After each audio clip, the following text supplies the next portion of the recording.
से वही रिपोर्ट, फिर से वही कहानी, सियासत की जुबानी।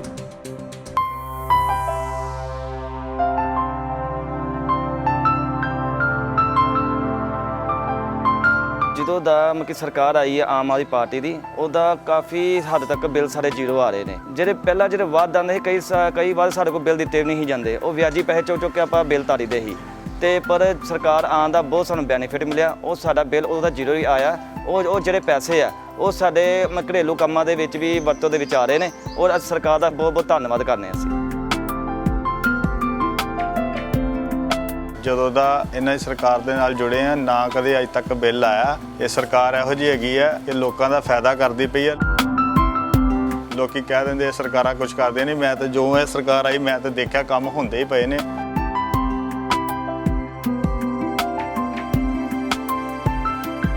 ਜਿਹੜਾ ਬਿੱਲ ਅੱਗੇ ਆਉਂਦਾ ਸੀ ਉਹ ਹੁਣ ਸਾਨੂੰ ਨਹੀਂ ਆ ਰਿਹਾ। ਅੱਗੇ ਅਸੀਂ ਫੜ ਕੇ ਬਿੱਲ ਤਾਰਦੇ ਹੁੰਦੇ ਸੀ ਜੀ। ਬਹੁਤ ਧੰਨਵਾਦ ਭਗਵੰਤ ਮਾਨ ਦਾ ਜੀ।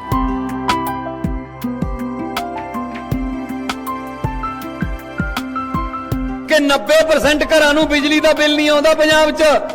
90% ਘਰਾਂ ਨੂੰ ਬਿਜਲੀ ਦਾ ਬਿੱਲ ਜ਼ੀਰੋ ਆਉਂਦਾ। ਪੁੱਛ ਲਿਓ, 2 ਸਾਲ ਹੋ ਗਏ। ਜੁਲਾਈ ਦਾ ਕੀਤਾ ਹੋਇਆ, ਜੁਲਾਈ ਦਾ।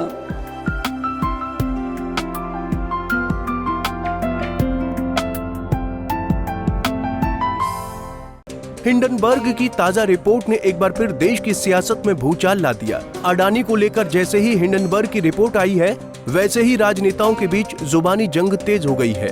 भले ही ये रिपोर्ट इस बार भारतीय बाजार में हलचल मचाने की कोशिश में नाकामयाब रही, लेकिन सवाल ये है कि हिंडनबर्ग का टारगेट हर बार अडानी ही क्यों होता है। बहरहाल बाजार ने इस रिपोर्ट को गंभीरता से लेने के बजाय इसे एक अफवाह मानते हुए खारिज कर दिया। भारतीय निवेशकों ने इस रिपोर्ट के प्रभाव को सीमित करते हुए बाजार ने अपनी स्थिरता बनाए रखी है। सेंसेक्स और निफ्टी में कुछ उतार चढ़ाव के बावजूद कोई गंभीर गिरावट देखने को नहीं मिली। वहीं शेयर मार्केट एक्सपर्ट्स का कहना है कि इस रिपोर्ट के बाद बाजार में स्थिरता बनी हुई है। इस रिपोर्ट से अडानी ग्रुप के शेयरों में थोड़ी बहुत गिरावट देखने को मिली है, लेकिन बाजार की ओवरऑल स्थिति पर कोई इतना बड़ा नकारात्मक प्रभाव नहीं पड़ा है। बाजार की स्थिरता से पता चलता है कि निवेशक इस तरह की रिपोर्ट की सच्चाई जानते हैं। ये रिसर्च एजेंसी हिंडनबर्ग की जो पिछली रिपोर्ट आई थी, उसमें हमने देखा था कि इसके रिपोर्ट के बाद मार्केट में और खासतौर से अडानी से जुड़े हुए शेयरों में बहुत प्रतिकूल प्रभाव पड़े थे और मार्केट काफी करेक्ट हुई थी। लेकिन इस बार जो इनका रिपोर्ट आया है, उसके बाद जो इनकी परिस्थितियां हैं, उसमें जिस तरह से सेबी के चीफ ने उसका खंडन किया है और जो क्लैश ऑफ इंटरेस्ट का एलिगेशन था उसको भी उन्होंने सफाई तरीके से दिया है, ये सारी चीजें इंक्वायरी और जांच का विषय है। हमारी मार्केट इस समय बहुत ही सुदृढ़ स्थिति में है। ये निश्चित है कि मार्केट बहुत ऊंचे स्तर पे चल रही है, तो कोई इस तरह के न्यूज आने के बाद मार्केट में करेक्शन होना स्वाभाविक होता है। पीछे भी जब अमेरिका में इस तरह से जॉब क्राइसिस और जापान की कुछ रिपोर्ट्स आई थी तो मार्केट एक अच्छा खासा करेक्शन हुआ था, लेकिन धीरे धीरे क्रमशः वो वापस रिकवर कर लिया। यही स्थिति इस आज की रिपोर्ट में भी है। मार्केट उस पर असर जरूर होगा और खासतौर से अडानी की शेयर्स पे, लेकिन ओवरऑल मार्केट में कोई ऐसी प्रतिकूल स्थितियां मुझे नहीं दिख रही है और मुझे लगता है कि मार्केट जल्दी ही यथावत स्थिति में पहुंच जाएगा। जी देखिए, ऐसा होता है कि इस तरह की जब चीजें होती हैं तो ये कयास लगाए जाते हैं और ये कयास लगाना स्वाभाविक भी है, खासतौर से कि जो रिसर्च एजेंसी जिसकी बात हो रही है हिंडनबर्ग की, वो एक शॉर्ट सेलिंग कंपनी भी है, तो इस तरह के कयास लगाए जा सकते हैं। लेकिन इन रिपोर्ट्स को बड़ी गंभीरता से और अच्छे से एग्जामिन करने की जरूरत है और अगर कोई वेस्टेड इंटरेस्ट है तो उसको भी नियामक को समझना पड़ेगा और एजेंसीज को समझना पड़ेगा। और इन्वेस्टर्स इस मामले में मुझे लगता है खासतौर से बड़े इन्वेस्टर्स इस मामले में बहुत गंभीर हैं और अच्छे से उस रिपोर्ट को पढ़ के निर्णय लेते हैं, तो मुझे कोई बहुत उसका कुप्रभाव नहीं दिखता है। जी हिंडनबर्ग रिपोर्ट के बाद बाजार की स्थिति। रिपोर्ट की अटकलों के बीच सोमवार को शेयर बाजार में उतार चढ़ाव भरे कारोबार में स्थानीय शेयर बाजार में मामूली गिरावट देखने को मिली। बाजार में बड़ी गिरावट की आशंका पर निवेशकों ने बाजार पर भरोसा बनाए रखा। सेंसेक्स में शुरुआत में तेज गिरावट आई थी, हालांकि बाद में ये 56.99 अंक यानी 0.07% की मामूली गिरावट के साथ 79,648.92 अंक पर बंद हुआ। सुबह के कारोबार में ये 479.78 अंक तक लुढ़क गया था। बाद में इसमें तेजी आई और ये 400.27 अंक चढ़ गया। लेकिन कारोबार समाप्ति से पहले ये नीचे आ गया। नेशनल स्टॉक एक्सचेंज का निफ्टी 20.50 अंक यानी 0.08% की गिरावट के साथ 24,347 अंक पर बंद हुआ। कारोबार के दौरान ये 24,212.10 अंक के निचले स्तर पर पहुंचा, वहीं 24,472.80 अधिकतम अंक तक गया। वहीं अब इस मुद्दे पर देश भर में सियासत तेज हो गई है। इस मुद्दे पर बीजेपी और कांग्रेस आमने सामने आ गए हैं। कांग्रेस इस मुद्दे पर जेपीसी से जांच की मांग कर रही है, वहीं बीजेपी कांग्रेस पर हिंडनबर्ग के साथ मिले होने का आरोप लगा रही है। हिंडनबर्ग के खुलासे के बाद बाजार पर इसका असर तो उतना देखने को नहीं मिल रहा है, लेकिन कांग्रेस अब इस मुद्दे को भुनाना चाहती है। कांग्रेस ने पहले भी कई बार बीजेपी पर अडानी ग्रुप को लाभ पहुंचाने के आरोप लगाए हैं। इस रिपोर्ट के बाद कांग्रेस के नेता इस मुद्दे पर निष्पक्ष जांच की मांग कर रहे हैं। बीजेपी भी इस मुद्दे पर लगातार कांग्रेस के नेताओं पर पलटवार कर रही है।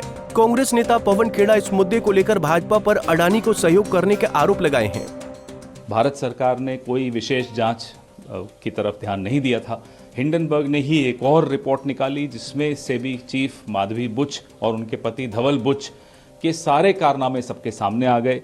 ऑफशोर कंपनीज में उनकी इन्वेस्टमेंट सबके सामने आ गई। ये वो कंपनीज हैं जिसमें अडानी के भाई विनोद अडानी की भी इन्वेस्टमेंट्स हैं। जब सब कुछ सामने है तो सवाल ये उठता है कि माधवी बुच को जब सेबी का चेयरमैन बनाया था, क्या भारत सरकार को ये जानकारी नहीं थी? अगर नहीं थी तो ये बहुत बड़ी विफलता है, भूल है, और अगर थी तो षड्यंत्र का हिस्सा भारत के प्रधानमंत्री खुद हैं।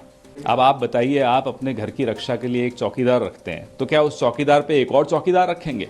तभी तो राहुल गांधी ने कहा था उस वक्त चौकीदार चोर है। साबित हुआ या नहीं हुआ? कागज सबके सामने है, उसका जवाब दीजिए। वहीं भाजपा नेता शाजिया इल्मी ने इस रिपोर्ट को भारत की अर्थव्यवस्था को नुकसान पहुंचाने की कोशिश बताया है। पूरी जो टुकड़े टुकड़े गैंग की जो दुकान है, इसमें इसी तरह का झूठ का सामान बिक रहा है और बिकता रहेगा। ये पूरी कोशिश की जा रही है और विपक्ष का इसमें बहुत बड़ा हाथ है कि किसी तरह से हमारे देश की जो आर्थिक तरक्की हो रही है उसको रोका जाए, उसको थामा जाए और उसे डिस्टेबलाइज किया जाए और आर्थिक तौर पर अराजकता फैलाई जाए। इस रिपोर्ट का भी यही मकसद है। आप देखिए, हमारा इतना स्ट्रॉन्ग फाइनेंशियल सिस्टम है, हमारे बैंक्स कितने मजबूत हैं, हमारे पीएसयूज कितना बेहतर काम कर रहे हैं, हम टॉप 5 इकोनॉमीज में हैं, हमारा विकास दर आप देखिए कि क्या शानदार तरीके से हम आगे बढ़ रहे हैं। लेकिन कई लोगों को और कई देशों को ये बर्दाश्त नहीं है और ये वही टूल किट आपका गैंग है जो बाकायदा इस्तेमाल कर रहा है इन तरह की रिपोर्ट्स को। चाहे वो बीबीसी की फिल्म आती है तो कभी इस तरह की रिपोर्ट्स आती हैं या फिर पेगासस मामले उठाए जाते हैं, जो उठाए तो जाते हैं सिर्फ और सिर्फ सरकार को और देश को बदनाम करने के लिए। बहरहाल हिंडनबर्ग की रिपोर्ट के बाद बाजार पर कोई नकारात्मक असर नहीं पड़ा है। हिंडनबर्ग की ताजा रिपोर्ट के बावजूद भारतीय शेयर बाजार ने अपनी स्थिरता बनाए रखी है, जो निवेशकों की परिपक्वता और विश्वास को दर्शाता है। रिपोर्ट के प्रभाव को बाजार ने सीमित किया है और इसके परिणाम स्वरूप कोई गंभीर गिरावट नहीं आई। हिंडनबर्ग की इस रिपोर्ट का भारतीय बाजार पर कोई दीर्घकालिक नकारात्मक प्रभाव नहीं पड़ने की उम्मीद है। Bureau report, Punjab Kesari TV.